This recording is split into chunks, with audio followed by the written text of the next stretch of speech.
ও মা গো!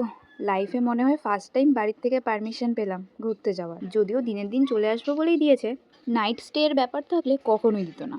তো যাই হোক, আমি দেবস্মিতা। জানো তো, কোথাও যাওয়ার কথা থাকলে কেন জানি না অ্যালার্মের আগেই আমার ঘুম ভেঙে যায়।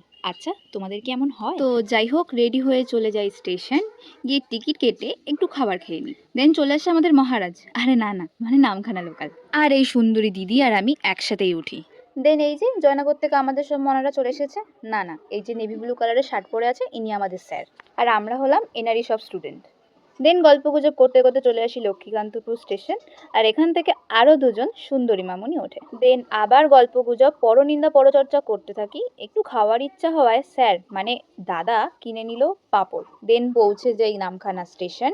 দেন উঠে পড়ি টোটোতে। ভাড়া নিয়েছিল 50 টাকা করে। হ্যাঁ, প্রথমে একটু বেশি বলেছিল, কিন্তু পরে 50 টাকা করে নিয়েছিল। আরে তোমাদের তো বলাই হয়নি কোথায় যাচ্ছি। আশা করি এতক্ষণে বুঝে গেছো কোথায় যাচ্ছি। আরে বুঝতে না পারলে সমস্যা নেই, আমি বলে দিচ্ছি। আমরা যাচ্ছি বকখালি। তবে এটা আমার সেকেন্ড টাইম যাওয়া। প্রথমবার গেছিলাম ফ্যামিলি আর সাথে দুজন বন্ধু ছিল, আর এখন যাচ্ছি স্যারদের সাথে।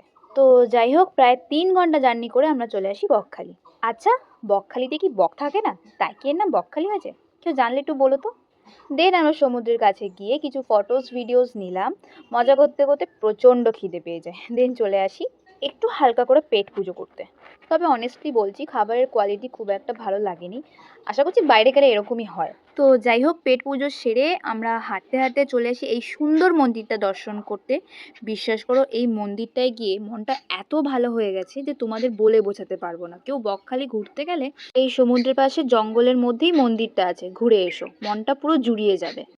এই মন্দিরে অনেকক্ষণ সময় কাটিয়ে আমরা আবার মজা করতে চলে আসি সমুদ্রের পাশে। দেন আমরা এখানকার দোকানগুলো দেখতে চলে যাই।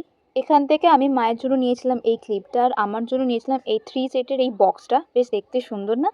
দেন আমরা চলে যাই লাঞ্চ করতে। আর এই দেখো, তোমাদের সাথে মেনু কার্ডটা একটু শেয়ার করলাম। আর আমরা নিয়েছিলাম ভাত, ডাল, আলু ভাজা, তরকারি, রুই মাছ, চাটনি, পাঁপড়। দেন আমরা বাড়ি আসার জন্য আবার টোটোতে উঠে পড়ি।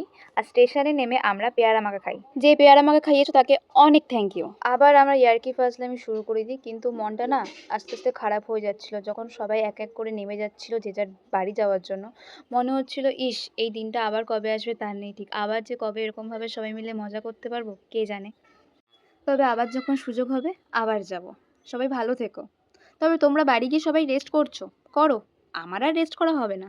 এই যে আমি পড়াতে চলে এসেছি, আমি পড়াই। আর তোমরা ইউটিউব থেকে দেখলে সাবস্ক্রাইব করো, আর ফেসবুক থেকে দেখলে ফলো করে দাও। টাটা।